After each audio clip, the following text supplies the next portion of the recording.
نحمده ونصلي على رسوله الكريم اما بعد فاعوذ بالله من الشيطان الرجيم بسم الله الرحمن الرحيم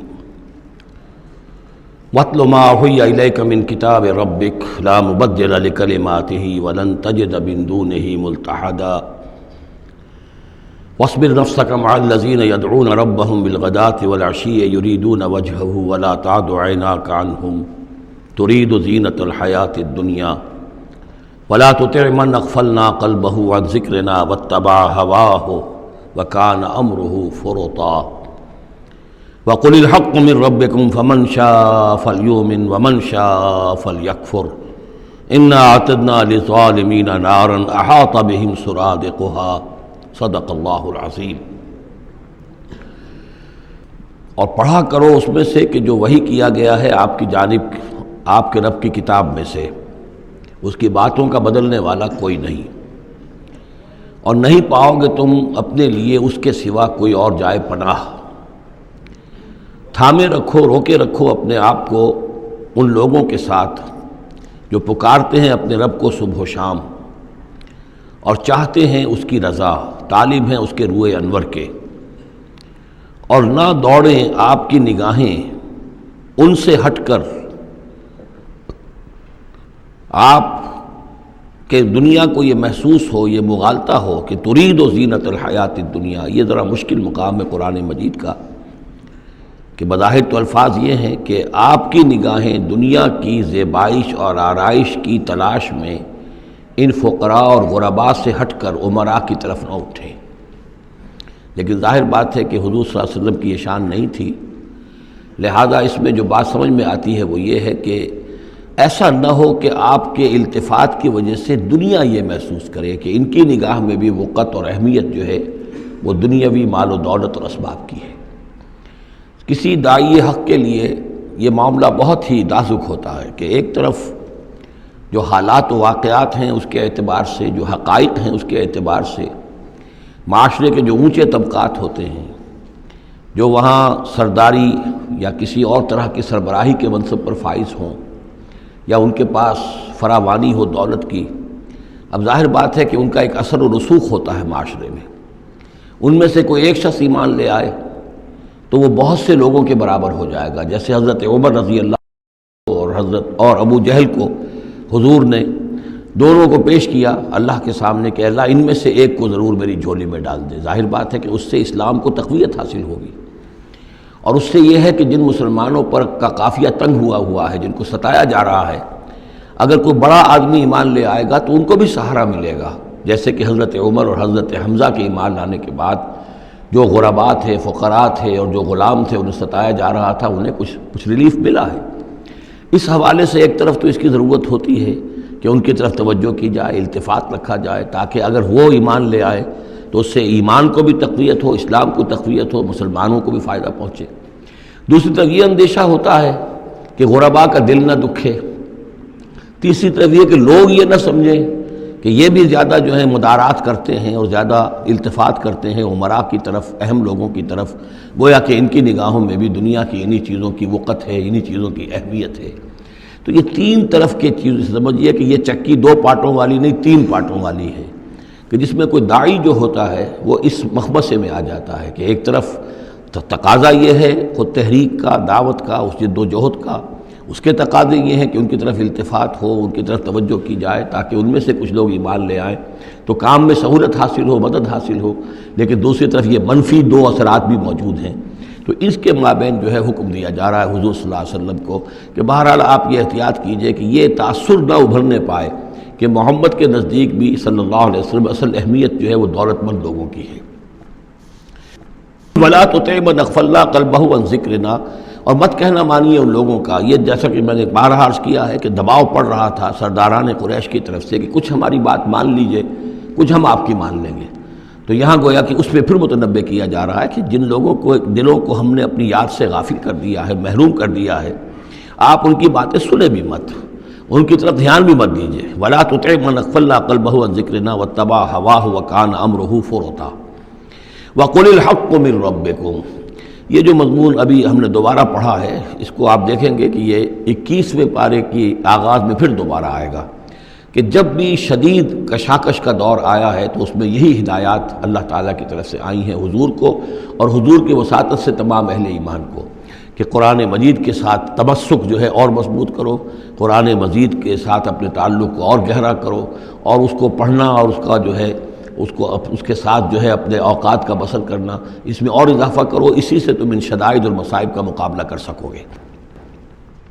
وَقُلِ الْحَقُّ مِن رَبِّكُمْ، اور کہہ دیجئے یہ حق ہے میرے رب کی طرف، تمہارے رب کی طرف سے جو میں پیش کر رہا ہوں۔ فَمَن شَاءَ فَلْيُؤْمِنْ وَمَن شَاءَ فَلْيَكْفُرْ، تو اب جو چاہے ایمان لائے، جو چاہے کفر کرے۔ یہ بالکل وہی بات ہے جو سورۃ الدہر میں کہی گئی ہے کہ اما شاکرا و اما کفورا، ہم نے پورا اختیار دے دیا، انا ہدیناہ السبیل اما شاکرا و اما کفورا، یہ اختیار ہم نے انسان کو دیا ہے، چاہے شکر گزار بندہ بنے، چاہے کفران نعمت کی روش اختیار کرے۔ تو یہاں انداز یہ ہے کہ آپ ان کفار سے کہہ دیں کہ میں دعوت پیش کر رہا ہوں، اب تمہیں ایمان لانا ہے لاؤ، کفر کرنا ہے کفر کرو، لیکن بین کی کوئی بات نہیں ہو سکتی ہے، کوئی گیو اینڈ ٹیک، کوئی جو ہے کمپرومائز یہ ممکن نہیں ہے۔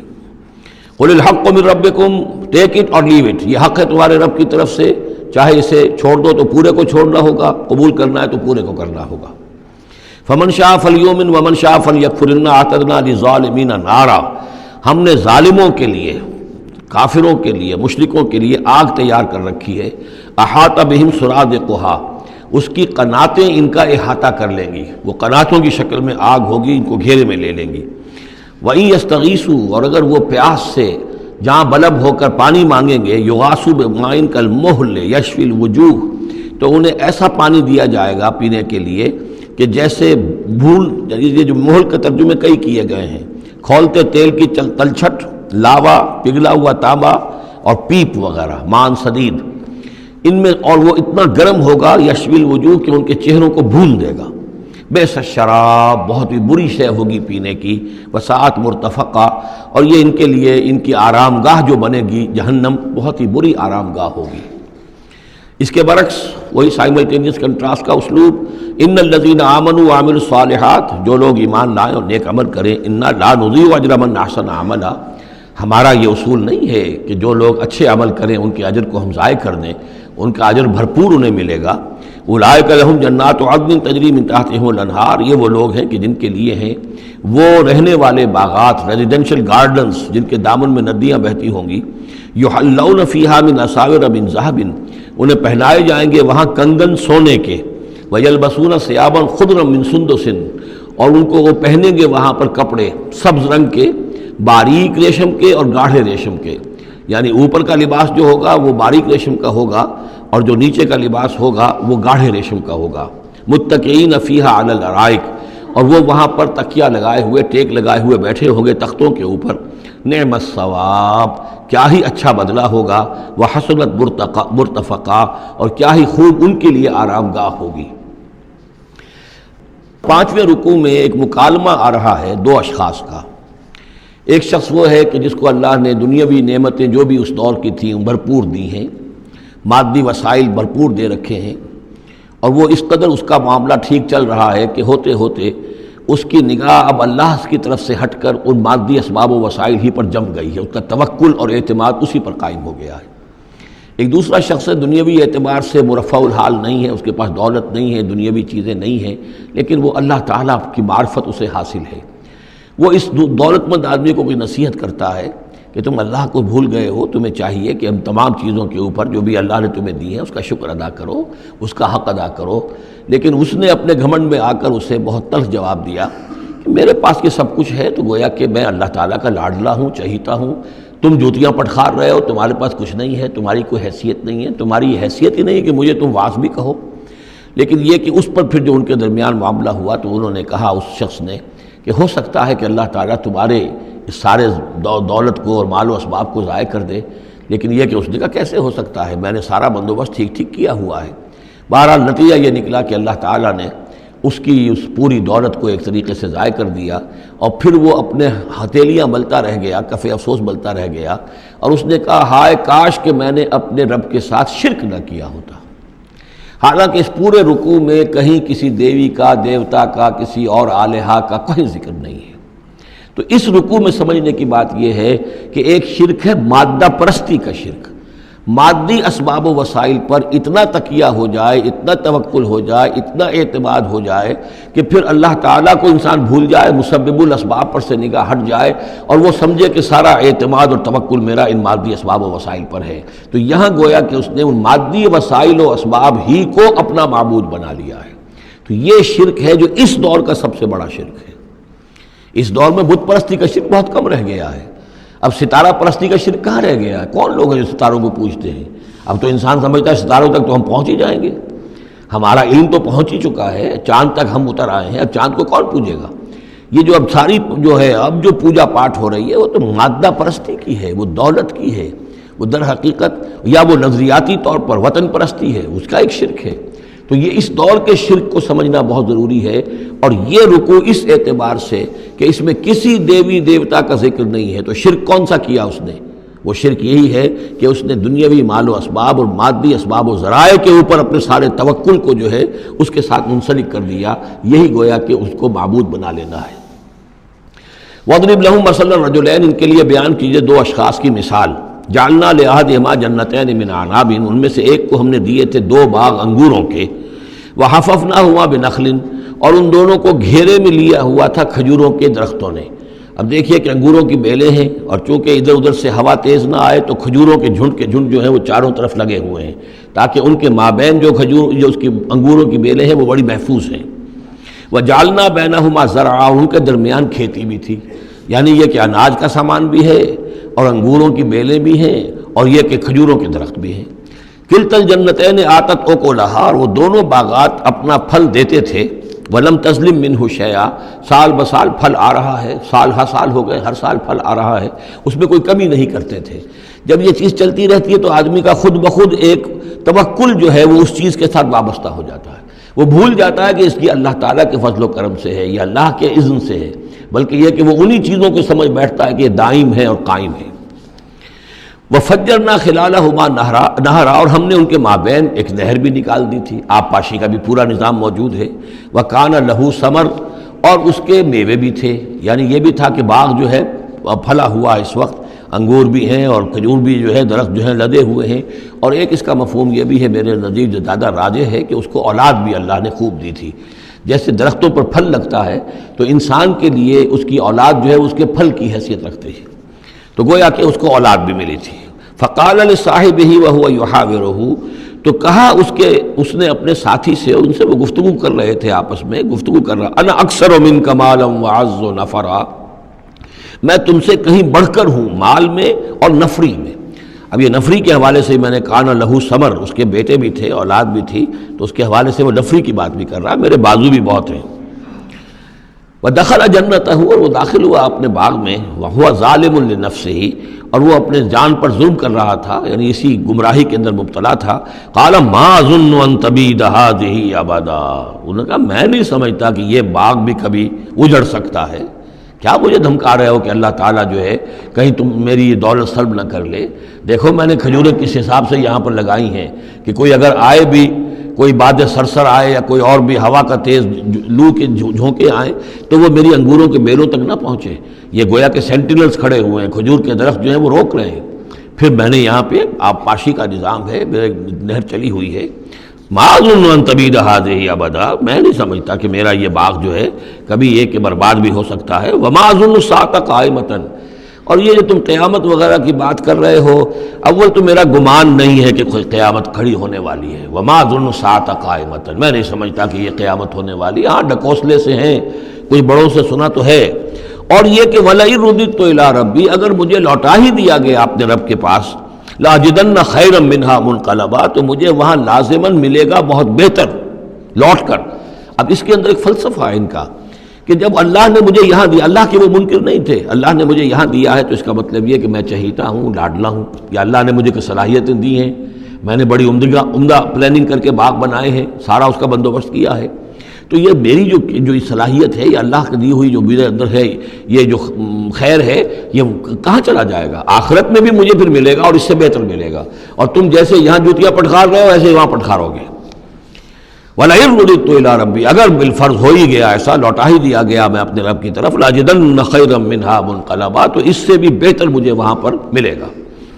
قال لہ صاحبہ، اب اس اللہ کے بندے نے جو نیک بندہ تھا کہا اس سے، اس کے ساتھی نے، وہو یحاورہ، اور ان سے گفتگو کر رہا تھا،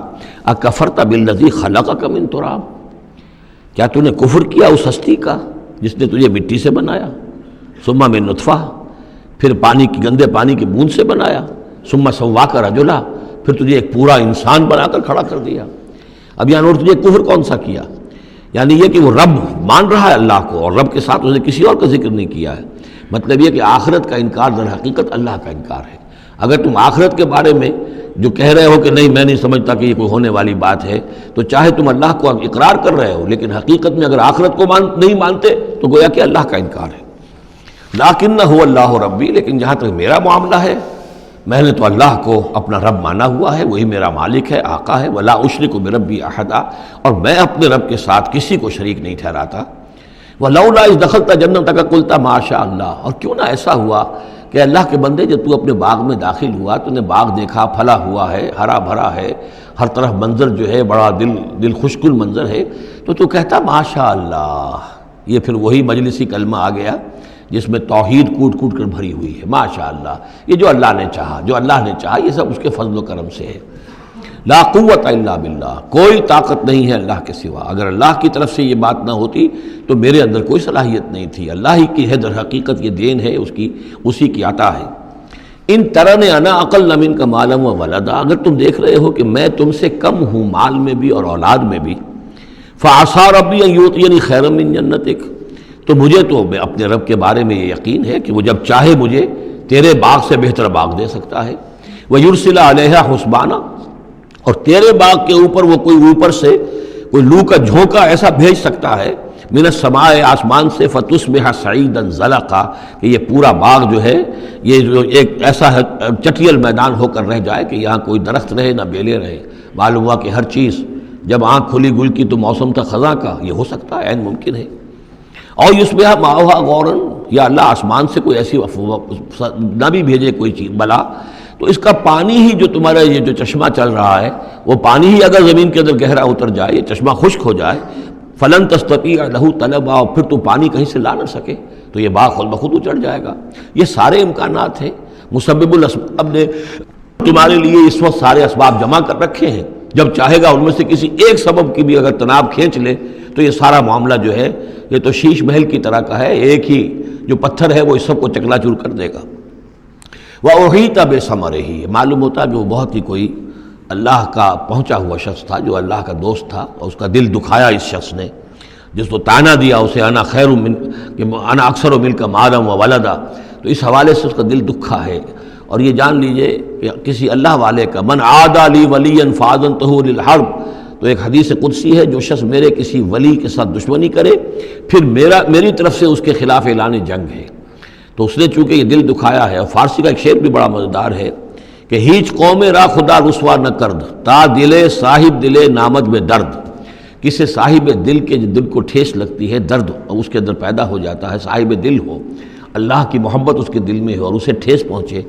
تو تا دلے صاحب دلے نامد میں درد، ہیچ قوم را خدا رسوا نہ کرد، قومیں بڑی رسوا ہو جاتی ہیں کسی ایک اللہ والے کی کہ دل جو ہے اس کی دل کو اگر تکلیف پہنچے۔ تو وَأُحِيطَ بِثَمَرِهِ، اس کا سارا ثمر سمیٹ لیا گیا، اللہ تعالیٰ نے جو کچھ اس کو دیا تھا وہ سلب کر لیا، باغ بھی ختم ہوا، اولاد بھی ختم ہوئی۔ فَأَصْبَحَ يُقَلِّبُ كَفَّيْهِ عَلَىٰ مَا أَنفَقَ فِيهَا، تو وہ رہ گیا اپنے ہاتھوں کو ملتا ہوا، اپنی ہتھیلیوں کو ملتا ہوا، جسے ہم کہتے ہیں کفِ افسوس ملنا۔ یقلب کفیہ علی ما انفق فیہا، جو کچھ اس نے خرچ کیا تھا، انویسٹ کیا تھا، محنت کی تھی، کتنا عرصہ لگا تھا اس باغ کے پلاننگ میں، باغ کو اس نے لگایا تھا، کہاں کہاں سے پودے لایا ہوگا، ما انفق فیہا وہی خاویۃ علی عروشہا، اور وہ باغ جو ہے گرا پڑا ہوا تھا اپنی چھتریاں کے اوپر، کیونکہ جو انگور کی بیلیں ہوتی ہیں وہ ٹٹیاں ہوتی ہیں، چھتریاں ہوتی ہیں، وہ سب اوندھی پڑی ہیں۔ وَيَقُولُ يَا لَيْتَنِي لَمْ أُشْرِكْ بِرَبِّي أَحَدًا، اور اس وقت وہ کہہ رہا تھا ہائے میری شامت، کیا کاش کہ میں نے اپنے رب کے ساتھ شرک نہ کیا ہوتا۔ اب یہ کون سا شرک ہے؟ اس پوری اس گفتگو کے اندر کہیں کسی دیوی کا، دیوتا کا، کسی اور کسی کا ذکر نہیں ہے، کسی کی شفاعت کا ذکر نہیں ہے۔ یہ ہے ہمارا آج کا نقشہ مادہ پرستی کا، آج کی ہماری ذہنیت جو ہے پوری کی پوری اس رکوع کے اندر موجود ہے۔ وَلَمْ تَكُنْ لَهُ فِئَةٌ يَنْصُرُونَهُ، اور نہ ہوئی پھر اس کی کوئی جماعت، کوئی اس کی فوج ہوتی جو اس کی مدد کرتی من دون اللہ، اللہ کے مقابلے میں۔ وَمَا كَانَ مُنْتَصِرًا، اور نہ ہی وہ اس قابل تھا کہ کسی سے انتقام لے۔ کس سے انتقام لے؟ سارا فیصلہ تو اللہ کی طرف سے ہوا ہے۔ هُنَالِكَ الْوَلَایَةُ لِلَّهِ الْحَقِّ، یہاں تو حکومت اور اختیار کل کا کل اللہ ہی کے لیے ہے، سچے اللہ کے لیے جو الحق ہے۔ یہ ولایا ہے واو کے زبر کے ساتھ۔ والی کہتے ہیں حاکم کو، مالک کو والی، والی سے ولایا بنتا ہے۔ ولی کہتے ہیں دوست، پشت پناہ، اور اس سے ولایا بنتا ہے، ولایت باہمی۔ اللہ ولی الذین آمنوا یخرجہم من الظلمات الی النور، اور الا ان اولیاء اللہ لا خوف علیہم ولا هم یحزنون، یہ ولایت ہے واو کے زیر کے ساتھ۔ اور والی ہونا کسی کا،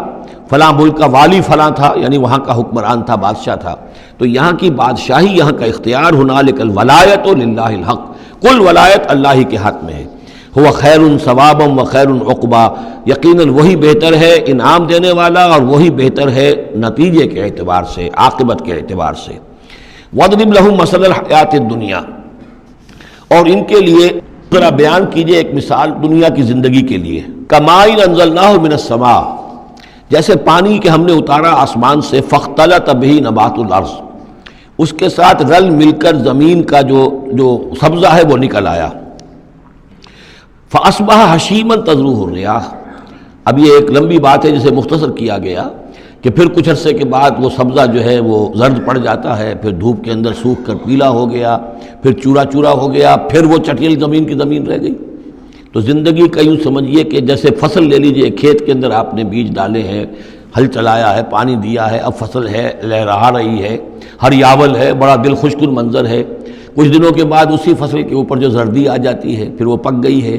اس کے بعد وہ کٹ جاتی ہے، کٹنے کے بعد پھر وہی منظر وہی ہے، وہی ویران منظر ہے، اور کہیں کہیں جو ہے وہ جو بھی توڑی کے تن کے کچھ پڑے ہوئے ہیں، اللہ اللہ خیر صلی اللہ۔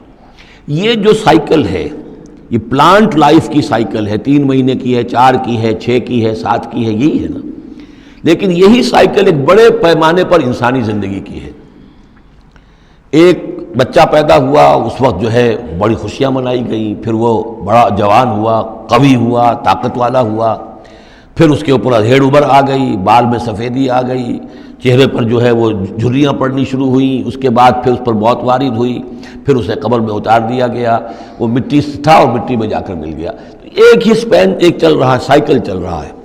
یہ انسانی زندگی کا سائیکل ہے، اور یہ جو نباتاتی زندگی کا سائیکل ہے، فرق اس میں کچھ نہیں ہے۔ اوپر سے پانی آیا اور زمین کا سبزہ نکل آیا، اوپر سے روح آئی ہے، اور ہمارے یہ اجساد اس زمین سے نکلے ہوئے ہیں۔ ان دونوں نے مل کر ہمیں اس حیات دنیاوی کی ایک شکل دے دی ہے۔ روح اوپر سے آئی ہے، زمینی شے نہیں ہے۔ بولے روح من امر ربی، اور یہ کہ زمینی طور پر جو بھی کچھ ہے، جو نظام ہے یہاں کا، اس میں یہ ہمارا جسم بنتا ہے اپنے ماؤں کے پیٹوں میں، اور پھر یہ روح کے ساتھ مل کر اس دنیا کی زندگی کے اندر ایک جو ہے ایک وقفہ امتحان جو ہے اس کو بسر کر رہا ہے۔ وَاضْرِبْ لَهُم مَثَلَ الْحَیَاةِ الدُّنْیَا، ان کے لیے دنیا کی زندگی کی مثال بھی بیان کیجئے، کَمَاءٍ أَنزَلْنَاهُ مِنَ السَّمَاءِ، جیسے کہ پانی جو ہم نے اتارا آسمان سے، فَاخْتَلَطَ بِهِ نَبَاتُ الْأَرْضِ، تو پھر اس کے ساتھ سبزہ جو ہے زمین کا رل مل کر نکل آیا، فَأَصْبَحَ حَشِيمًا، پھر وہ ہو گیا چورا چورا، تَذْرُوهُ الرِّيَاحُ، کہ جنہیں ہوائیں لیے اڑتی ہیں، اڑتی پھر رہی ہیں۔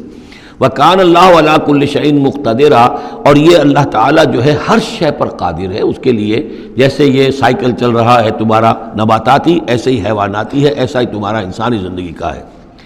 المال والبنون زینت الحیات الدنیا، یہ زینت کا لفظ 3 مرتبہ اس صورت میں آیا ہے، اور یہ اس کا عمود ہے، میں بتا چکا ہوں آپ کو۔ انا جعلنا ما علی الارض زینۃ لہا لنبلوہم ایہم احسن عملا، پھر آیا ترید زینت الحیات الدنیا۔ اے نبی دیکھیے کہیں لوگوں کو گمان نہ ہو کہ محمد بھی دنیا کی زندگی کی زیبائش اور آرائش ہی پر ریجھے ہوئے ہیں، معاذ اللہ صلی اللہ علیہ وسلم۔ اب یہاں فرمایا یہ دنیا کی زندگی جو تمہاری ہے، اس میں اولاد اور مال یہ تمہارے لیے زیبائش ہے، آرائش ہے، لیکن کتنی دیر کی؟ صرف اس زندگی کا معاملہ ہے، اسی کے لیے یہ ساز و سامان ہے جو برت لوگے، یہ رشتے جو ہیں یہ بھی یہاں ہی کے لیے ہیں، آخر میں تو ظاہر بات ہے کہ پھر جو ہے تمہیں اکیلے جا کر پیش ہونا اللہ کی عدالت میں۔ نہ کوئی باپ تمہارا ساتھ دے گا، نہ کوئی بیوی ساتھ دے گی، نہ کوئی بیٹا ساتھ دے گا۔ کلہم آتی ہے یوم القیامت فردا، اگلی سورت جو ہے سورہ مریم، اس کے اندر یہ بات آ رہی ہے، اکیلے اکیلے جو ہے پھر وہ اپنا پورا محاسبہ جو ہے اس کو فیس کرنا ہے۔ المال والبنون زینت الحیات الدنیا، مال اور بیٹے یہ دنیا کی زندگی کی رونق ہے۔ والباقیات الصالحات، باقی رہنے والی تو نیکیاں ہیں۔ نیکی کوئی کمائی ہے اس 30 سال میں، 40 سال میں، 50 سال میں، تو ان کے لیے بقا ہے، مال کے لیے کوئی بقا نہیں ہے۔ الباقیات الصالحات خیر عند ربک ثوابا و خیر عملا، وہ یقیناً بہتر ہیں تیرے رب کے نزدیک ثواب کے اعتبار سے، بدلے کے اعتبار سے بھی، اور توقع اور امید کے اعتبار سے۔ امید اگر کوئی لگانی ہے تو یہ مال اسباب سے نہ لگاؤ، امید اگر لگانی ہے تو اولاد سے نہ لگاؤ، امید لگانی ہے تو کوئی نیکی اگر ہے اور آخرت میں اس کا اجر و ثواب کی توقع ہے تو تمہارے لیے سہارا جو ہے اصل بننا چاہیے وہ۔ وَيَوْمَ نُسَيِّرُ الْجِبَالَ، اب یہ قیامت کا نقشہ کھینچا جا رہا ہے، اور جس دن کہ ہم چلائیں گے پہاڑوں کو، وَتَرَى الْأَرْضَ بَارِزَةً، اور تم دیکھو گے کہ زمین بالکل ننگی ہو گئی ہے، کوئی اونچائی نہیں رہی، کوئی نیچائی نہیں رہی، کوئی اونچ نہیں، کوئی ٹیڑھ نہیں، کچھ نہیں، سیدھی چٹیل۔ پہاڑ چل جائیں گے تو ظاہر بات ہے کہ یہ اونچائیاں ختم ہو جائیں گی۔ وَحَشَرْنَاهُمْ، اور ہم ان سب کو جمع کریں گے، وَلَمْ نُغَادِرْ مِنْهُمْ أَحَدًا، اور ان میں سے ایک کو نہیں چھوڑیں گے، کوئی بھی نسل انسانی کا جو حضرت آدم سے لے کر اور قیامت کے آخری ساعت تک جو لوگ بھی پیدا ہوں گے سب کے سب موجود ہوں گے۔ وَعُرِضُوا عَلَىٰ رَبِّكَ صَفًّا، اور وہ پیش کیے جائیں گے اپنے رب کے سامنے صفیں باندھے ہوئے۔ لَقَدْ جِئْتُمُونَا كَمَا خَلَقْنَاكُمْ أَوَّلَ مَرَّةٍ، یہ پہلے بھی مضمون آ چکا ہے، آ گئے ہونا ہمارے پاس جیسے کہ ہم نے پیدا کیا تھا پہلی مرتبہ۔ پہلی مرتبہ کب؟ عالم ارواح میں، وہ اکٹھے تھے سب کے سب۔ بعد میں جو دنیا میں پیدائش ہماری ہوئی ہے یہ تخلیق ہے دوسری مرتبہ، یہ زمینی تخلیق کے ساتھ روح کو جوڑ کر جو ہے یہ ہمارا در حقیقت یہ تخلیق ثانی ہے۔ تخلیق اول جو ہے وہ تو ہماری ارواح کی شکل میں ہوئی، اور وہی شکل میں تھی کہ آدم سے لے کر اگر کل دنیا کی زندگی 15,000 برس ہو، فرض کیجئے آدم کے بعد سے لے کر قیامت تک، تو 15,000 برس تک جتنے انسان نسل آدم وَلِلَّهِ مَا فِي السَّمَاوَاتِ وَمَا فِي الْأَرْضِ، تھے اس وقت بھی اور بیک وقت موجود ہوں گے قیامت کے میدان میں بھی۔ لَقَدْ جِئْتُمُونَا، آ گئے ہو ہمارے پاس، کَمَا خَلَقْنَاكُمْ أَوَّلَ مَرَّةٍ، جیسے کہ ہم نے پیدا کیا تھا تمہیں پہلی بار۔ بَلْ زَعَمْتُمْ أَن لَّن نَّجْعَلَ لَكُم مَّوْعِدًا، اس وقت ہم نے تم سے ایک قول و قرار لیا تھا، لست بربکم قالوا بلا، لیکن اس دنیا کی زندگی میں تمہیں یہ گمان ہو گیا تھا کہ تمہارے لیے ہم کوئی وقت، وعدے کا وقت مقرر نہیں کریں گے، یعنی ملاقات نہیں ہوگی، تم بھول گئے تھے اس ملاقات کو، جی چرا رہے تھے ہم سے ملنے سے۔ الذین لا یرجون لقاءنا، جو ہم سے ملاقات کے امیدوار ہی نہیں ہیں، اس خیال ہی کو ذہنوں سے دور رکھتے تھے کہ کبھی اللہ کے حضور میں حاضری ہے۔ ووضع الکتاب، اور اعمال نامہ لا کر رکھ دیا جائے گا۔ وضع، اب وہ اعمال نامہ کیا ہوگا؟ کون سا جوائنٹ قسم کا کوئی کمپیوٹر ہوگا؟ ہر فرد نوع بشر آدم کی ہر نسل کا اس میں پورا کارنامہ زندگی محفوظ ہوگا۔ آپ کو معلوم ہے جیسے کمپیوٹر کے اوپر ایک بٹن دبتا ہے اور وہ سب آ گیا، اور ایک بٹن دبے گا اس کا پورا جو چھپ کر بھی آ گیا۔ ایک ایک فرد کی پوری زندگی کا ریکارڈ موجود ہے۔ جیسا کہ میں نے کئی بار عرض کیا، ان چیزوں کا ماننا اب جتنا آسان ہو گیا ہے، آج سے 100 برس پہلے ماننا اتنا آسان نہیں تھا۔ کس قدر گہرے ایمان بالغیب کی ضرورت تھی۔ آج تو یہ چیزیں ہمارے حساب کتاب میں آ رہی ہیں، چھوٹے چھوٹے سے بٹن کی طرح کا تو ٹیپ ریکارڈر ہوتا ہے کہ آپ سے ملنے کے لیے کوئی آیا ہے آپ کو پتہ ہی نہیں، اور اس کا جو بٹن ہے جو کوڈ کا آپ بٹن سمجھ رہے وہ ٹیپ ریکارڈر ہے، وہ آپ کے ساتھ جو گفتگو ریکارڈ ہو رہی ہے آپ کو پتہ ہی نہیں۔ جو صورتحال یہ ہو چکی ہے، ذرا لگائیے کہیں پر اور آپ کو معلوم ہوگا کہ آپ کی ساری گفتگو سن لیجئے آپ۔ تو یہ ساری ریکارڈنگ کے ہر چیز محفوظ ہو رہی ہے، اعمال نامے میں ہر شے موجود ہے۔ ووضع الکتاب، اور وہ لا کر اعمال نامہ رکھ دیا جائے گا، کہیں سے وہ کمپیوٹر شاید کس جگہ پر ہے اور وہاں سے وہ انسٹال جو ہے وہاں سے لا کر میدان حشر میں ٹکایا جائے گا۔ ووضع الکتاب فترى المجرمین مشفقین مما فیہ، تم دیکھو گے اب مجرموں کو ڈر رہے ہوں گے، کانپ رہے ہوں گے کہ اس میں کیا کچھ ہے۔ وَيَقُولُونَ، اور وہ کہتے ہوں گے یا ویلتنا، ہائے ہماری شامت، ما لہذا الکتاب، یہ کیسا اعمال نامہ ہے، لا یغادر صغیرۃ ولا کبیرۃ، اس نے تو کسی چھوٹی سی چھوٹی بات کو نہیں چھوڑا، نہ کسی بڑی بات کو چھوڑا، الا احصاها، مگر یہ کہ اس کو محفوظ رکھا ہوا ہے۔ اس نے تو مائنیوٹس ڈیٹیلز کو بھی اومٹ نہیں کیا ہے۔ کیسا ہی اعمال نامہ، ما لہذا الکتاب لا یغادر صغیرۃ ولا کبیرۃ الا احصاها ووجدوا ما عملوا حاضرا، ما عملوا، اور وہ پائیں گے جو بھی عمل انہوں نے کیا ہوگا اسے موجود۔ ولا یظلم ربک احدا، تیرا رب کسی پر ظلم نہیں کرے گا، یہ تمہارے اپنے اعمال ہیں۔ اب دیکھیے یہاں 6 رکوع ختم ہوئے، 7واں رکوع شروع ہو رہا ہے، اور 7ویں رکوع کی پہلی آیت سورہ بنی اسرائیل میں بھی یہی تھی، وَإِذْ قُلْنَا لِلْمَلَائِكَةِ اسْجُدُوا لِآدَمَ فَسَجَدُوا إِلَّا إِبْلِيسَ، بالکل ٹھیک درمیان میں سورہ بنی اسرائیل میں بھی 12 رکوع اس کے ہیں، 12 رکوع اس کے ہیں۔ سورہ بنی اسرائیل کی 111 آیات ہیں، سورہ کہف کی 110 آیت ہیں، یعنی یوں سمجھیے کہ نہایت حسین، متوازن، ہر اعتبار سے بہت ہی خوبصورت جوڑا ہے۔ اس کی نسبت زوجیت جو ہے اس سورہ بنی اسرائیل اور سورہ کہف کی بہت نمایاں ہے۔ میری ایک کتاب ہے، وہ اس میں آخری جو ہے اسی پر بحث ہے، قرآن حکیم کی صورتوں کا اجمالی تجزیہ، جس میں کہ اس کی نسبت زوجیت کو میں نے بڑی تفصیل کے ساتھ، اگرچہ بڑی اختصار ہے لیکن جامعیت کے ساتھ بیان کر دیا ہے۔ وَإِذْ قُلْنَا لِلْمَلَائِكَةِ اسْجُدُوا لِآدَمَ فَسَجَدُوا إِلَّا إِبْلِيسَ، اور جو یاد کرو جب کہ ہم نے کہا تھا فرشتوں سے کہ جھکو آدم کے سامنے، سجدہ کرو آدم کو، تو ان سب نے سجدہ کیا لیکن نہیں کیا ابلیس نے۔ کانا من الجن، اب یہاں وہ حقیقت کھول دی گئی جو بقیہ 6 جگہوں پر نہیں ہے، وہ جنات میں سے تھا۔ فَفَسَقَ عَنْ أَمْرِ رَبِّهِ، فا یہاں پر اب علت کو ظاہر کر رہا ہے۔ فرشتہ کبھی بھی اللہ کے حکم سے سرتابی نہیں کرتا، فرشتہ اللہ کے حکم کی نافرمانی نہیں کرتا۔ یفعلون ما یؤمرون لا یعصون اللہ ما امرهم، تو یہ جو نافرمانی اس نے کی ہے اس کی وجہ یہ ہے کہ وہ فرشتوں میں سے نہیں تھا، جنات میں سے تھا۔ کان من الجن ففسق عن امر ربہ، تو اس نے وہ نگل بھاگا اپنے رب کے حکم سے، یہ نافرمانی کی اپنے رب کے فرمان کی۔ افتتخذونہ وذریتہ اولیاء من دونی، تو سوچو اے اولاد آدم، کیا تم اس کو اپنا ولی بناتے ہو اور اس کی نسل کو، اس کی اولاد کو، اس کے چیلوں چاٹوں کو، اس کے ایجنٹوں کو، ان سے دوستیاں گاٹھتے ہو، من دونی، مجھے چھوڑ کر۔ میں تمہارا خیر خواہ، میں نے تمہارے سامنے سارے فرشتوں کو جھکوا دیا، میں نے تمہیں خلافت عرضی عطا فرمائی، تم میری کریشن کا ماسٹر پیس، کلائمیکس، اور تم بدبختو، تم نے مجھے چھوڑ کر دوست بنایا اس شیطان لعین کو اور اس کے ایجنٹوں کو اور اس کی اولاد کو، چاہے وہ اس کے ایجنٹ جو ہیں وہ اس کے صلب سے ہیں، اس کی اولاد سے ہیں، اور یا یہ کہ انسانوں میں سے ہیں۔ افتتخذونہ وذریتہ اولیاء من دونی، کیا تم اسے اور اس کے اولیاء اور اس کی نسل کے لوگوں کو، اس کی اولاد کو ولی بنا رہے ہو مجھے چھوڑ کر، وہم لکم عدو، جبکہ فی الواقع وہ تمہارے دشمن ہیں۔ بئس للظالمین بدلا، کتنا برا بدل ہے کہ جو ان ظالموں نے اپنے لیے اختیار کیا ہے، اللہ کو چھوڑ کر ان کی رفاقت، اللہ کی دوستی چھوڑ کر اس شیطان لعین کی دوستی۔ ما اشہدتہم خلق السماوات والارض ولا خلق انفسہم،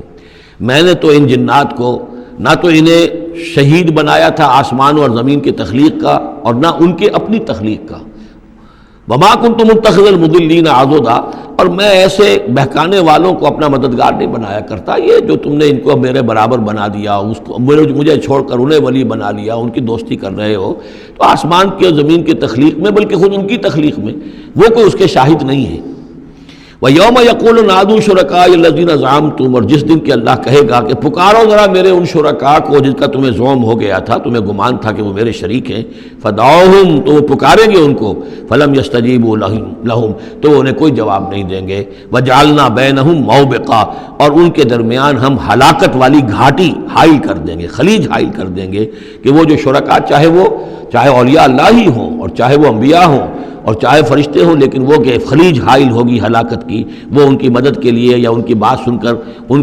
کے سفارش کرنے کے لیے نہیں آ سکیں گے۔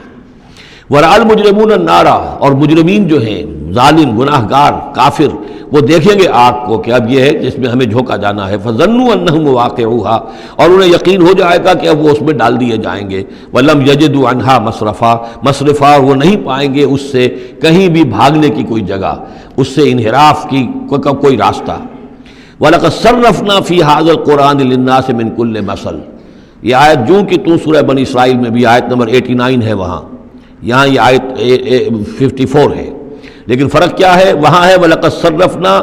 فِي هَذَا الْقُرْآنِ مِنْ كُلِّ مَثَلٍ، وَلَقَدْ صَرَّفْنَا فِي الْقُرْآنِ، وہاں الفاظ کا تھوڑا سا فرق ہے، وَكَانَ الْإِنسَانُ أَكْثَرَ شَيْءٍ جَدَلًا، ہم نے اس قرآن میں کل مثالیں جو بیان کر دی ہیں لوگوں کی ہدایت کے لیے، لیکن یہ کہ وہاں ہے فَأَبَى أَكْثَرُ النَّاسِ إِلَّا كَفُورًا، لیکن اکثر لوگ جو ہیں وہ کفران نعمت ہی پر اڑے رہتے ہیں۔ یہاں فرمایا وَكَانَ الْإِنسَانُ أَكْثَرَ شَيْءٍ جَدَلًا، لیکن انسان جو ہے تمام مخلوقات سے بڑھ کر ہے جھگڑالو۔ وَمَا مَنَعَ النَّاسَ أَن يُؤْمِنُوا، یہ الفاظ بھی جو کہ تو سورہ بنی اسرائیل میں بھی آئے تھے۔ وَمَا مَنَعَ النَّاسَ أَن يُؤْمِنُوا، آیت نمبر 94 ہے یہ وہاں۔ وَمَا مَنَعَ النَّاسَ أَن يُؤْمِنُوا إِذْ جَاءَهُمُ الْهُدَىٰ وَيَسْتَغْفِرُوا رَبَّهُمْ، اور نہیں روکا لوگوں نے کو ایمان لانے سے جبکہ ان کے پاس ہدایت آ گئی کہ وہ استغفار کرتے اپنے رب سے، إِلَّا أَن تَأْتِيَهُمْ سُنَّةُ الْأَوَّلِينَ، وہاں آیا ہے إِلَّا أَن قَالُوا أَبَعَثَ اللَّهُ بَشَرًا رَسُولًا، کہ ان کو ایمان سے روکنے والی ان کا یہ خیال تھا کہ کیا اللہ تعالیٰ نے انسان کو رسول بنا کر بھیجا ہے۔ یہاں فرمایا الا ان تاتیہم سنت الاولین، ان کو جو روکا گیا ہے وما منع الناس ان یؤمنوا اذ جاءهم الہدی، یہ جو رک گئے ہیں جب ہدایت ان کے پاس آ گئی کہ ایمان نہیں لا رہے اور استغفار نہیں کر رہے، الا ان تاتیہم سنت الاولین، مگر یہ کہ ان پر آ کر رہے گی اب وہی جو پہلو کا جو انجام ہوا تھا وہی ان کے اوپر بھی مسلط ہوگا، او یاتیہم العذاب قبلا، یا یہ کہ عذاب ان کے سامنے آ جائے گا۔ وما نرسل المرسلین الا مبشرین ومنذرین، یہاں پہ جمع کے صیغے میں آ رہا ہے، سورہ بنی اسرائیل میں واحد کے صیغے میں آیا تھا آخری رکوع میں، وما ارسلناک الا مبشرا ونذیرا، اور ہم نے نہیں بھیجا ہے محمد آپ کو مگر مبشر اور نذیر بنا کر۔ یہاں جمع کے صیغے میں وما نرسل المرسلین الا مبشرین ومنذرین ویجادل الذین کفروا بالباطل، اور یہ کافر جو ہیں یہ جھگڑتے ہیں کفر اور بالباطل، جھوٹ کے لیے، جھوٹ کی طرف سے، لیدحضوا بہ الحق، تاکہ اس کے ذریعے سے حق کو بچلا دیں، حق کو ٹلا دیں، حق کو شکست دے دیں۔ یہ جھگڑ رہے ہیں، دلیل بازی کر رہے ہیں، مناظرے کر رہے ہیں، کٹ حجتیاں کر رہے ہیں۔ وَيُجَادِلُ الَّذِينَ كَفَرُوا بِالْبَاطِلِ لِيُدْحِضُوا بِهِ الْحَقَّ وَاتَّخَذُوا آيَاتِي وَمَا أُنذِرُوا هُزُوًا، اور انہوں نے میری آیات کو اور جو انہیں انذار کیا گیا، خبردار کیا گیا، اس کو ہنسی مذاق اور ٹھٹھا بنا لیا ہے۔ وَمَنْ أَظْلَمُ مِمَّنْ ذُكِّرَ بِآيَاتِ رَبِّهِ، اس شخص سے بڑھ کر ظالم کون ہوگا جسے اس کے رب کی آیات کے ذریعے سے نصیحت کی جائے، یاد دہانی کرائی جائے، فَأَعْرَضَ عَنْهَا،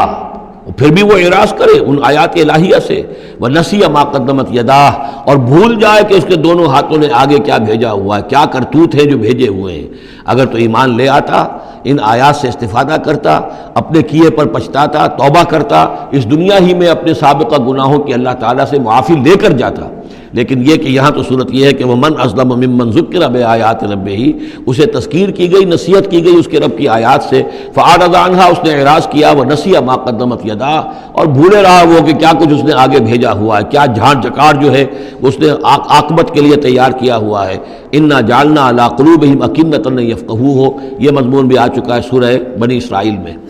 حجابا مستورا، اور ہم نے ان کے دلوں کے اوپر جو ہے پردے ڈال دیے ہیں۔ انا جعلنا علی قلوبہم اکنۃ ان یفقہوہ، ہم نے ان کے دلوں کے اوپر پردے ڈال دیے ہیں کہ اسے سمجھ نہ پائیں، وفی آذانہم وقرا، اور ان کے کانوں میں ہم نے ثقل پیدا کر دیا، بوجھ پیدا کر دیا کہ یہ سن نہیں سکتے۔ وان تدعوہم الی الہدی، اور اگر آپ پکاریں گے انہیں ہدایت کی طرف دعوت دیں گے، فلن یہتدوا اذا ابدا، تو یہ کبھی بھی ہدایت پانے والے نہیں ہیں۔ یعنی اب ان کے دلوں پر مہر لگ چکی ہے، اب اللہ تعالیٰ کا وہ جو قانون ہے ہدایت و ضلالت کا، اس کی جو آخری دفعہ ہے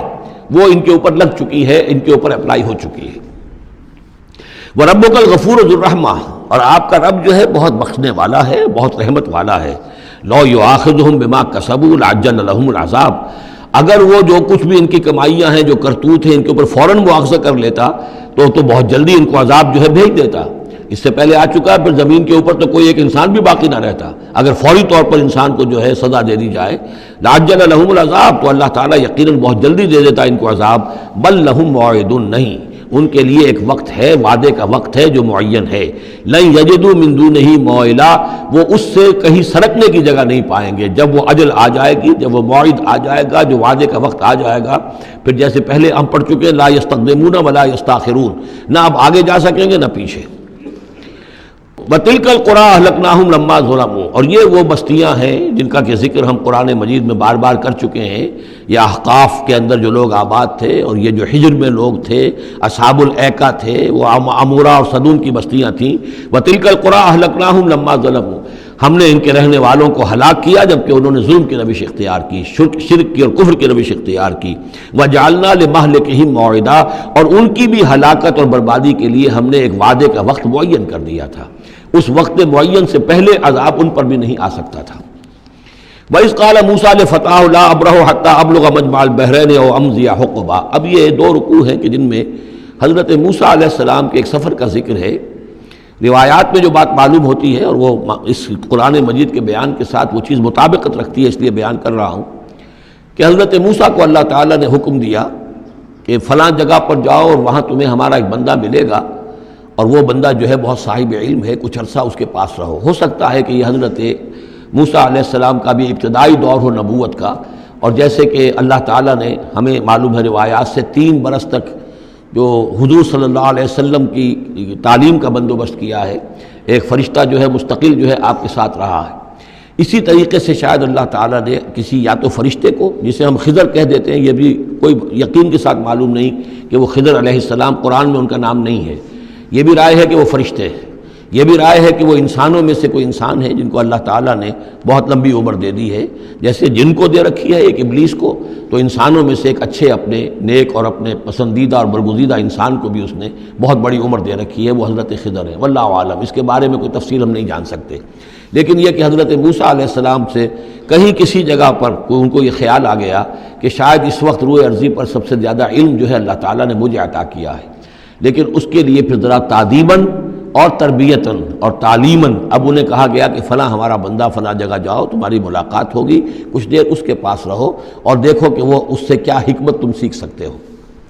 اب اس کے لیے حضرت موسیٰ نکلے ہیں اپنے نوجوان ساتھی خادم کے ساتھ، یوشع ابن نون ان کو ساتھ لے کر۔ وَإِذْ قَالَ مُوسَىٰ لِفَتَاهُ لَا أَبْرَحُ حَتَّىٰ أَبْلُغَ مَجْمَعَ الْبَحْرَيْنِ، اور جب کہا موسیٰ نے اپنے اس نوجوان ساتھی سے جن کا نام یوشع ابن نون ہے کہ میں نہیں باز آؤں گا یہاں تک کہ چلتا رہوں اور پہنچ جاؤں مجمع البحرین تک، جہاں پر کہ دونوں دریا مل جاتے ہیں، او امضی حقبا، یا پھر میں چلتا رہوں گا، چاہے وہ مجھے سینکڑوں برس گزر جائیں میں چلتا رہوں گا۔ بتایا گیا تھا مجمع البحرین پر وہ ملے گا، اور خاص نشانی اس کی بتا دی گئی تھی کہ ہمارا وہ بندہ وہاں ملے گا تمہیں۔ اب مجمع البحرین پر بھی اختلاف ہے، ایک کا تو خیال یہ ہے، وہ جو نقشہ میں نے آپ کو دکھایا تھا کہ یہ جو ریڈ سی ہے، اس کی جو 2 کھاڑیاں ہو جاتی ہیں، تو ان کا جو مقام اتصال ہے گویا کہ وہاں بھیجا گیا کہ یہاں پر، لیکن صحیح رائے زیادہ جو ہے وہ یہ ہے کہ یہ جو دریائے نیل آتا ہے مصر میں، تو یہ سوڈان سے آتا ہے، تو 2 دریا مل کر یہ دریا بنتے ہیں، النیل الازرق اور النیل الابیض، ایک سفید رنگ کا پانی ہے اور ایک بھی نیلے رنگ کا پانی ہے۔ یہ نقشہ ہمیں بھی اٹک پر نظر آتا ہے، دریائے سندھ جو تربیلا سے نکل کر پانی آتا ہے وہ نیلے رنگ کا ہے، اور جو دریائے کابل کا پانی آ رہا ہوتا ہے مغرب سے تو اس کا وہ پانی گدلا ہے، اور کافی دور تک پھر ہمیں نظر آتا ہے کہ یہ دریائے کابل کا پانی چل رہا ہے گدلے رنگ کا، اور یہ صاف صاف پانی جو ہے دریائے سندھ کا چل رہا ہے۔ تو اسی طرح کا معاملہ وہاں پر ہے، نیل جو ہے نیلا نیل اور سفید نیل، النیل الازرق اور النیل الابیض، وہاں پر پہنچے ہیں کہیں، یہ یوں سمجھیے خرطوم کے آس پاس، کہ میں اب چلتا جاؤں گا۔ فلما بلغا مجمع بینہما، جب یہ پہنچ گئے اس دونوں دریاؤں کے ملنے کی جگہ پر، نسیا حوتہما، یہ بتا دیا گیا تھا کہ ایک جو مچھلی ہے تل کر اس کو ساتھ لے لینا تاکہ تمہارے وہ غذا کا کام بھی دے گی، اور اسی کو نشانی بنانا تھا اللہ نے بتانے کے لیے کہ کس جگہ پر وہ اس شخص سے ملاقات ہوگی۔ جب وہ پہنچے ان دونوں کی مجمع کے مقام پر، نسیا حوتہما، تو انہوں بھول گئے اپنی اس مچھلی کو، فاتخذ سبیلہ فی البحر سربا، اور وہ مچھلی جو ہے وہ زندہ ہو کر، حالانکہ بھنی ہوئی تھی تلی ہوئی تھی، وہ زندہ ہو کر اور اس نے وہ سرنگ سی بنا کر اور سمندر میں چلی گئی۔ فلما جاوزا، اب یہ نقشہ جو ہے یہ ان کے جو ساتھی تھے یوشع ابن نون، انہوں نے دیکھا ہے اپنی نگاہ سے کہ یہ معاملہ ہوا ہے، لیکن یہ کہ اس کا تذکرہ کرنا حضرت موسیٰ علیہ السلام سے بھول گئے۔ فلما جاوزا، جب وہ وہاں سے آگے نکل گئے، قال لفتاہ آتنا غداءنا، انہوں نے اپنے اس نوجوان ساتھی سے کہا، خادم سے، کہ بھائی ہمارا وہ کھانا لے آؤ، ناشتہ لے آؤ، لقد لقینا من سفرنا ھذا نصبا، اب ہمیں اس سفر سے کوئی تکان طاری ہو گئی ہے، ایگزاسشن ہو رہی ہے۔ اور یہاں یہ نقطہ بیان کیا ہے مفسرین نے کہ چونکہ اس اصل مقام سے آگے نکل آئے تھے اس لیے اب تکان ہوئی ہے، ورنہ جو مقام تک پہنچنا تھا وہاں تک انہیں تکان کا کوئی احساس نہیں ہوا۔ قال ارأیت اذ اوینا الی الصخرۃ، اس نوجوان نے یہ کہا خادم نے کہ آپ دیکھیے جب ہم اس چٹان کے پاس تھوڑی دیر کے لیے رکے تھے سستانے کے لیے، فإنی نسیت الحوت، تو میں اس مچھلی پر نگاہ رکھنا بھول گیا، اس کی حفاظت کرنا بھول گیا۔ وما انسانی ہو الا الشیطان ان اذکرہ، اور شیطان نے مجھے بھلائے رکھا کہ میں آپ سے ذکر بھی نہیں کر سکا۔ واتخذ سبیلہ فی البحر، وہ تو زندہ ہو کر اور اس نے اپنا راستہ بنایا اور سمندر میں اتر گئی یا دریا میں اتر گئی۔ عجبا، بہت عجیب یہ واقعہ تھا جو پیش آیا تھا۔ قال ذالک ما کنا نبغی، اب حضرت موسیٰ نے کہا اسی کے تو ہم تلاش میں تھے، یہی تو نشانی بتائی گئی تھی کہ یہاں پر، اب چلو واپس وہیں۔ فارتدا علی آثارہما قصصا، تو وہ اب لوٹے اپنے نقوش پا کو دیکھتے ہوئے، چونکہ وہیں پہنچنا ہے اب جہاں پر کہ وہ مچھلی جو ہے وہ زندہ ہو کر اور دریا میں اتر گئی تھی۔ فوجد عبدا من عبادنا، اب جو وہاں پہنچے تو پایا ہمارے بندوں میں سے ایک خاص بندے کو، آتیناہ رحمتا من عندنا، ہم نے اسے رحمت عطا کی تھی خاص اپنے پاس سے، وعلمناہ من لدنا علما، اور اسے علم سکھایا تھا خاص اپنے پاس سے۔ یہ علم لدنی ایک اصطلاح ہے جو یہیں سے لفظ اخذ کیا گیا ہے۔ ایک علم وہ ہے جو ہم سیکھتے ہیں، جو بھی پڑھتے ہیں سیکھتے ہیں، تفسیر پڑھی ہے، عربی پڑھی ہے، نحو پڑھی ہے، فقہ پڑھی ہے، یہ علم حاصل ہو رہا ہے، یا جیوگرافی پڑھی ہے، تاریخ پڑھی ہے۔ ایک وہ علم ہے جو اللہ کسی کے دل میں ڈال دیتا ہے بغیر کسی مادی طور پر دنیاوی اعتبار سے کسی تحصیل علم کی مشقت سے گزرے ہوئے، اس کو علم لدنی کہتے ہیں۔ لدن کہتے ہیں نزدیک، لدن اللہ، لدنی ہم نے اپنے پاس سے، اپنے خاص خزانہ فضل سے، خاص خزانہ فیض سے اسے علم عطا کیا تھا۔ ہم نے اسے رحمت بھی دی تھی، آتیناہ رحمتا من عندنا وعلمناہ من لدنا علما۔ قال لہ موسیٰ، ان سے کہا موسیٰ نے، هل اتبعک، اگر آپ اجازت دیں تو میں کچھ عرصہ آپ کے ساتھ رہوں، علی ان تعلمنی مما علمت رشدا،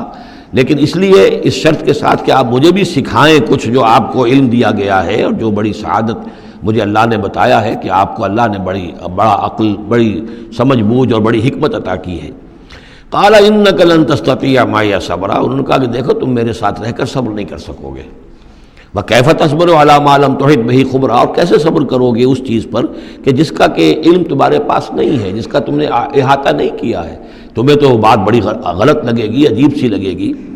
قَالَ سَتَجِدُنِي إِن شَاءَ اللَّهُ صَابِرًا، حضرت موسیٰ نے کہا کہ نہیں، انشاءاللہ آپ مجھے صابر پائیں گے، میں صبر کروں گا، وَلَا عَصِي لَكَ أَمْرًا، اور میں آپ کی کسی حکم کی خلاف ورزی نہیں کروں گا۔ اب دیکھیے یہاں انشاءاللہ صبر کے ساتھ تو آ گیا، ولا عاصی لک امرا، آپ کے حکم کی خلاف ورزی نہیں کروں گا، یہاں انشاءاللہ نہیں آیا ہے، اور اسی میں خلاف ورزی ہو گئی، یعنی یہ کہ انہوں نے جو حکم دیا تھا پھر اس کی وہ پابندی نہیں کر پائے۔ ولا تقولن لشیء انی فاعل ذلک غدا، اس کے ساتھ اس کو جوڑ لیجئے جو ہم پڑھا ہے اسی صورت میں، حضور سے کہا گیا تھا کبھی نہ یہ کہیے گا، یہاں بھی کہتے ہیں انشاءاللہ میں کوشش کروں گا، انشاءاللہ اللہ تعالیٰ کے فضل و کرم سے میں آپ کے حکم کی خلاف ورزی نہیں کروں گا۔ قال فإن اتبعتنی، اب یہ حکم ہے ان کا، انہوں نے کہا کہ اگر تم میرے ساتھ چلنا چاہتے ہو، رہنا چاہتے ہو، فلا تسألنی عن شیء،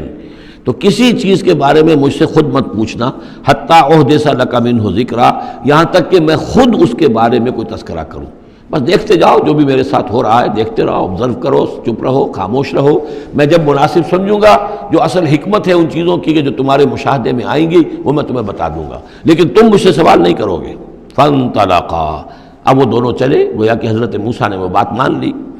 حتی اذا رکبا فی السفینۃ، یہاں تک کہ جب وہ دونوں سوار ہوئے کشتی میں، خرقہا، اب ان صاحب نے، یہ جو صاحب موسیٰ انہیں کہیں یا حضرت خضر کہیں، انہوں نے کشتی کا ایک تختہ اکھاڑ دیا۔ قال خرقتہا لتغرق اہلہا، اب حضرت موسیٰ علیہ السلام کہاں خاموش رہنے والے تھے، اتنا غلط کام کر رہے ہو تم، ساری کشتی کو ڈبونا چاہتے ہو، کیا تم نے توڑ ڈالا ہے، پھاڑ دیا ہے اس کشتی کو تاکہ غرق کر دو اس کے اندر جو سوار ہیں ان سب کو؟ لقد جئت شیئا امرا، یہ تو آپ نے ایک بہت غلط کام کیا، بہت بھاری ایک جرم ہے جو آپ سے سرزد ہوا ہے۔ قال الم اقل انک لن تستطیع معی صبرا، انہوں نے کہا کیا میں نے نہیں کہا تھا کہ تم میرے ساتھ صبر نہیں کر سکو گے؟ تو اصل بات سمجھ لیجئے وہ کیا ہے کہ دنیا میں جو ظاہر میں کوئی عمل ہو رہا ہوتا ہے ہم اس کو دیکھتے ہیں، اس کے پیچھے اللہ کی کیا مشیت کام کر رہی ہے وہ ہمیں نظر نہیں آتی۔ بظاہر کوئی شے ہمارے لیے بری ہے، اس کے پیچھے کوئی خیر آ رہا ہے، ہم اس بری چیز کو برا سمجھ کر اور وہ ہم جو ہے نالا و شیون کا معاملہ اختیار کر لیتے ہیں۔ عسیٰ ان تکرہوا شیئا وہو خیر لکم وعسیٰ ان تحبوا شیئا وہو شر لکم واللہ یعلم وانتم لا تعلمون، یہ ہے اصل میں وہ بات کہ جو سورہ بقرہ میں ہم نے پڑھی تھی، ہو سکتا ہے تم کسی چیز کو برا سمجھو جبکہ حقیقت میں وہ تمہارے لیے بہتر ہو، اور ہو سکتا ہے کہ تم کسی چیز کو اچھا سمجھو، حقیقت میں تمہارے لیے وہ مضر ہو۔ اللہ جانتا تم نہیں جانتے، تو تفویض الامر ہونا چاہیے اللہ کی طرف، اے اللہ جو تجھے میرے لیے پسند ہے۔ لیکن یہ جو بھی فرشتے کر رہے ہوتے ہیں، اور ظاہر بات ہے یہ بھی ہو سکتا ہے فرشتے ہوں یا اولیاء اللہ میں سے کسی کی روح ہے، تو جیسا کہ شاہ ولی اللہ کا قول میں نے آپ کو سنایا ہے کہ وہ بھی ملائکہ کے طبقہ اسفل میں شامل ہو جاتے ہیں اور وہی اللہ تعالیٰ کے احکام کی جو ہے تنفیذ کرتے ہیں۔ تو یہ شرعی احکام نہیں ہے، یہ تکوینی احکام ہے۔ کسی کا بچہ جو ہے چھت کے اوپر سے گرا مر گیا، اب وہ تو چیخ رہا ہے، ماں بھی چیخ رہی ہے، بہن بھائی بھی چیخ رہے ہیں، اب کیا پتا کہ یہ بچہ جو ہے اگر بڑا ہو جاتا تو یہ ماں باپ کے لیے سہان روح ہوتا۔ اللہ نے ان کے لیے خیر کیا ہے کہ اس بچے کو اس وقت لے لیا ہے، لیکن انہیں تو پتہ نہیں کہ آئندہ کیا ہونا تھا۔ تو ہم ظاہر کو دیکھ کر جو ہے گھبرا جاتے ہیں اور اس کو اپنے لیے برا سمجھ بیٹھتے ہیں، جبکہ اللہ تعالیٰ کی بیدک الخیر، اللہ کے ہاتھ میں خیر ہی خیر ہے، لیکن ہماری شارٹ سائٹڈنس ہے کہ جس کی وجہ سے ہم چیزوں کو کسی اور رنگ میں لے رہے ہیں۔ اس کے لیے یہ 3 واقعات ہیں کہ جو انہوں نے دکھائے گئے۔ قال لا تؤاخذنی بما نسیت ولا ترهقنی من امری عسرا، تو انہوں نے کہا، حضرت موسیٰ نے عرض کیا لا تؤاخذنی بما نسیت، مجھ سے مواخذہ نہ کیجئے اس پر کہ میں بھول گیا کہ میں نے آپ سے وعدہ کیا تھا کہ میں آپ سے کوئی سوال نہیں کروں گا، ولا ترهقنی من امری عسرا، اور نہ دباؤ ڈالیے مجھ پر میرے معاملے میں کچھ زیادہ سختی نہ کیجئے، ایسا نہ ہو کہ ایک ہی دفعہ کی میری اس غلطی کے اوپر کہتے ہیں جاؤ اب یہاں سے، بلکہ ذرا یہ نرمی کیجئے۔ فانطلقا، اب پھر چلے دونوں، حتی اذا لقیا غلاما قتلہ، جب ایک نوجوان سے ملاقات ہوئی اس نے قتل کر دیا اس کو، حضرت خضر نے۔ قالا قتلت نفسا زکیۃ بغیر نفس، حضرت موسیٰ علیہ السلام پھر بولے یہ کیا کیا آپ نے؟ ایک بے گناہ جان کو آپ نے قتل کر دیا اس کے بغیر کہ اس نے کسی کا خون بہایا ہو۔ لقد جئت شیئا نکرا، یہ تو آپ نے بہت ہی نامعقول حرکت کی ہے۔ قال الم انک لن تستطیع معی صبرا، اب انہوں نے بھی ذرا ڈانٹ کے انداز میں کہا الم اقل لک، کیا میں نے نہیں کہا تھا تم سے کہ تم میرے ساتھ صبر نہیں کر سکو گے؟ قال ان سألتک عن شیء بعدها فلا تصاحبنی، حضرت موسیٰ نے عرض کیا کہ اچھا ٹھیک ہے، اب اگر تیسری مرتبہ مجھ سے غلطی ہو جائے، دوسری مرتبہ اور مجھے معافی دے دیں، اگر اب میں اس کے بعد کوئی آپ سے سوال کروں تو پھر ٹھیک ہے، آپ مجھے اپنے ساتھ نہ رکھیے گا، فلا تصاحبنی، پھر یہ کہ میں اپنا راستہ لے لوں گا۔ قد بلغت من لدنی عذرا، میری جانب سے آپ نے جو ہے حجت قائم کر دی ہے اور آپ عذر جو ہے اب آپ کر سکتے ہیں کہ آپ مجھے اپنے ساتھ نہ رکھیں، یعنی خطا میری ہے۔ فانطلقا، پھر چلے، حتی اذا اتیا اہل قریۃ استطعما اہلہا، اور جب یہاں تک کہ وہ پہنچے ایک بستی والوں کے پاس، وہاں انہوں نے ان سے چاہا کہ وہ انہیں کھانا کھلائیں، مسافر جیسے ہوتے ہیں کہ بھائی ہم لوگ آئے ہیں، مسافر ہیں، آپ کی بستی میں آئے ہیں تو ہمیں کھانا کھلائیے۔ فابوا ان یضیفوہما، تو وہاں کی بستی والوں نے، وہ ایسے کچھ کٹھور اور شقی لوگ تھے، انکار کر دیا ان کی ضیافت سے، انہیں کچھ کھانے کو نہیں دیا۔ فوجدا فیہا جدارا، وہاں انہوں نے دیکھا ایک دیوار، یرید ان ینقض، کہ بالکل گرنے کو ہے، ٹوٹنے کو ہے، گرنے کو ہے۔ فاقامہ، تو وہ حضرت خضر نے اس کو سیدھا کر دیا، بنا دیا اور سیدھا کر دیا، مضبوط کر دیا۔ قال لو شئت لاتخذت علیہ اجرا، تو حضرت موسیٰ نے پھر کہا کہ اگر آپ چاہتے، یہ اتنے ناہنجار لوگ، انہوں نے مسافروں کو کھانا تک نہیں دیا اور آپ نے بغیر مزدوری لیے ہوئے ان کا کام کر دیا، ان کی یہ دیوار سیدھی کر دی۔ لو شئت لاتخذت علیہ اجرا، آپ اس پر اجرت طلب کرتے ان سے، اور یہ جو اجرت سے جو ہے بہرحال ہم جو ہے کچھ نہ کچھ کھاتے پیتے۔ قال ھذا فراق بینی و بینک، کہ بس یہ اب میرے اور آپ کے درمیان اب علیحدگی کا وقت ہے۔ سأنبئک بتأویل ما لم تستطع علیہ صبرا، اب میں تمہیں بتائے دیتا ہوں اصل راز اور حقیقت ان چیزوں کا جس پر کہ آپ صبر نہ کر سکے۔ اما السفینہ، جہاں تک اس کشتی کا معاملہ ہے، فکانت لمساکین یعملون فی البحر، تو یہ ان مزدوروں کی ملکیت تھی کہ جو دریا میں محنت کرتے ہیں، جیسے کشتی ہے ادھر سے ادھر اتار دیا، دو پیسے لے لیے، ایک پیسہ لے لیا، یہ مزدوری کر رہے ہیں، ان کے لیے گویا کہ کمائی کا اور ان کی معاش کا یہی ذریعہ ہے۔ فأردت أن أعيبها، میں نے یہ چاہا کہ اس کو عیب دار کر دوں۔ وَكَانَ وَرَاءَهُمْ مَلِكٌ يَأْخُذُ كُلَّ سَفِينَةٍ غَصْبًا، جبکہ آگے جو ہے ایک بادشاہ تھا، حاکم تھا، جو ہر کشتی کو کہ جو ثابت و سالم ہے اسے وہ غصب کر رہا ہے، اس کو جو ہے کنفسکیٹ کر رہا ہے، جیسے آج کل بھی ہوتا ہے ہمارے ہاں، وہ ویگنز جو ہیں وہ پولیس والے روک لیتے ہیں، تو اسی طریقے سے وہ جو ہے قبضہ کر رہا ہے ان پر۔ یاخذ کل سفینۃ غصبا، اب وہ دیکھے گا کہ یہ تو ٹوٹی ہوئی کشتی چھوڑ دے گا، تو کشتی میں ایک تختہ لگا لینا تو آسان کام ہے، پوری تختی جا رہی تھی تو میں نے ایک تختہ جو ان کا جو ہے توڑ دیا ہے تاکہ اسے ناقص سمجھ کر وہ بادشاہ جو ہے اسے ریجیکٹ کر دے اور اس کشتی کو نہ لے، تو ان مزدوروں کی پوری کشتی بن جائے۔ ایک تختہ توڑنے سے تختی بچتی ہے، اور یہ سالم رہتی تختی تو پوری کشتی جا رہی تھی۔ تو میں نے ان کے خیر کے لیے کیا ہے، جس کو تم نے یہ سمجھا کہ شاید میں لوگوں کو ہلاک کرنے کے لیے میں نے یہ قدم اٹھایا ہے۔ وَأَمَّا الْغُلَامُ، اور جہاں تک اس لڑکے کا معاملہ ہے، نوجوان کا، فَكَانَ أَبَوَاهُ مُؤْمِنَيْنِ، اس کے والدین بڑے نیک اور صالح ہیں، والدین دونوں کے دونوں۔ فَخَشِينَا أَن يُرْهِقَهُمَا طُغْيَانًا وَكُفْرًا، اب ظاہر بات ہے کہ حضرت خضر کو معلوم ہوگا کہ اس کے جینز اچھے نہیں ہیں، بڑے شرارتی قسم کے جین اس کے اندر ہیں، اور یہ جب جوان ہوگا تو یہ آوارہ ہو کر اٹھے گا اور بہت سخت ہوگا اور اپنے والدین کے لیے سوہان رو بن جائے گا۔ یرہقہما طغیانا و کفرا، ناشکری اور زبردستی کر کے ان کو عاجز کرے گا، ستائے گا۔ فَأَرَدْنَا يُبْدِلَهُمَا رَبُّهُمَا خَيْرًا مِّنْهُ زَكَاةً وَأَقْرَبَ رُحْمًا، تو ہم نے یہ چاہا کہ ان کا رب ان کے لیے بدل دے، اس سے بہتر اولاد اسے دے، بیٹا دے دے کہ جو اس کے لیے پاکیزگی میں بھی اور شفقت اور رحمت میں بھی اس سے بہتر ہو، جو ان کے لیے بڑھاپے میں سہارا بن سکے۔ تو ہم نے صرف یہ کیا ہے کہ یہ بچہ جو ہے وہ یہ ساری چیزیں جو اللہ کے حکم سے میں کر رہا ہوں، یہ گویا کہ تکوینی امور ہیں جو ہو رہے ہیں، یہ تشریعی امور نہیں ہے، تم شریعت کے حوالے سے دیکھ رہے ہو، اور میں یہ تکوینی معاملات کر رہا ہوں اللہ کے حکم کے مطابق۔ اور یہ در حقیقت رحمت ہے، جس کو کہ لوگوں نے یہ سمجھا ہوگا جن کا بچہ جو والدین کا فوت ہو گیا تو ان کے اوپر تو پہاڑ ٹوٹ پڑا ہوگا غم کا، لیکن اصل میں اللہ تعالیٰ نے یہ ان کے خیر کے لیے کیا۔ وَأَمَّا الْجِدَارُ، اور جہاں تک اس دیوار کا معاملہ ہے، فَكَانَ لِغُلَامَيْنِ يَتِيمَيْنِ فِي الْمَدِينَةِ، تو یہ دو غلام لڑکوں کی دیوار ہے جو شہر میں رہتے ہیں۔ وَكَانَ تَحْتَهُ كَنْزٌ لَهُمَا، اور اس دیوار کی جڑ میں ان کے لیے ایک دفینہ ہے۔ وَكَانَ أَبُوهُمَا صَالِحًا، اور ان کا باپ جو ہے وہ بہت نیک آدمی تھا، باپ نیک تھا، عین وہ جو سمجھیے کہ کسی جوانی میں یا کوئی وقت جو ہے وہ اس کی موت کا وقت آ گیا، بچے چھوٹے چھوٹے تھے، اس نے کچھ اپنی پونجی جو ہے گھر کے اندر ایک دیوار کی جڑ کے اندر بنیاد کے اندر دفن کر دی، یہ بڑے ہو جائیں بچے یہ نکال لیں۔ اب چونکہ وہ نیک تھا لہذا اللہ تعالیٰ کی طرف سے اس کا اہتمام ہو رہا ہے۔ دیوار اگر اس وقت گر گئی ہوتی تو یہ خزانہ ظاہر ہو جاتا، اور ابھی وہ بچے جو ہیں وہ چھوٹے ہیں، تو لہذا یہ لوگ جو ہیں بستی والے کتنے ناہنجار ہیں جنہوں نے ہمیں کھانے کو نہیں دیا ہے، وہ کیا یتیموں کے اس مال کا لحاظ کریں گے؟ وہ سارا کا سارا اس مال کو قبضہ کر لیں گے۔ تو میں نے وہ دیوار بنا دی ہے۔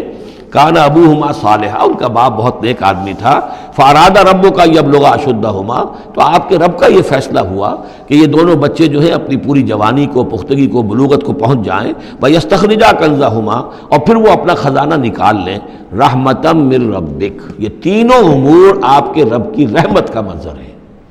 بظاہر جو بھی نظر آ رہا ہے، تو دنیا میں جو حالات و واقعات ہو رہے ہیں یہ حقیقت دنیا کے اعتبار سے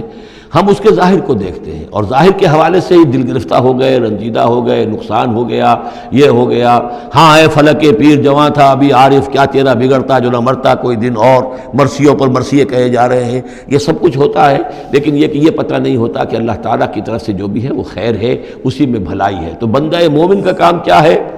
تفویض الامر الی اللہ، اپنے معاملات کو اللہ کے حوالے کر دے، راضی برضائے رب، جو اللہ کی طرف سے آیا، کہ ہر ساقی ماریخت عین الطافست، رحمتا من ربک، یہ سب کچھ رحمت تھا، رحمت ہے آپ کے رب کی طرف سے۔ وما فعلتہ عن امری، یہ میں نے اپنے جی سے نہیں کیا ہے، میرا فیصلہ نہیں ہے۔ یعنی یہ جو بھی تھے، چاہے فرشتے تھے اور چاہے کوئی نیک انسان ہے جنہیں اللہ نے بہت لمبی زندگی دے دی ہے، چاہے یہ کوئی روح ہے کہ جو انسانی شکل میں پھر آ گئی ہے، کہ جو اللہ تعالیٰ نے کسی ولی اللہ کی روح کو جو ہے وہ طویل زندگی دے رکھی ہے، کوئی بھی ہے، اس سے کوئی فرق واقع نہیں ہوتا، لیکن یہ کہ وہ در حقیقت کارکنان قضاء و قدر کی فوج میں ریکروٹ ہو گئے۔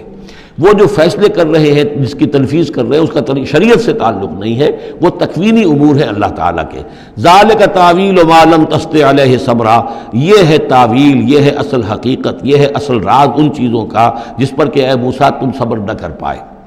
اب اس کے بعد جو ایک رکوع میں واقعہ آ رہا ہے ذوالقرنین کا، تو جو بھی 1-2 منٹ ہمارے پاس ہے اس میں میں تھوڑی سی تمہید بیان کیے دیتا ہوں کہ تو ایک سوال یہ بھی تھا کہ ذوالقرنین کون ہے؟ یہ کون ہے؟ یہ سمجھیے کہ اس صدی تک تقریباً 1300 برس تک ہمارے مفسرین ان کے علم میں نہیں تھا کہ کوئی اتنا بڑا بادشاہ رہا ہو جتنا بڑے بادشاہ کا ذکر ابھی ذوالقرنین کے حوالے سے آئے گا،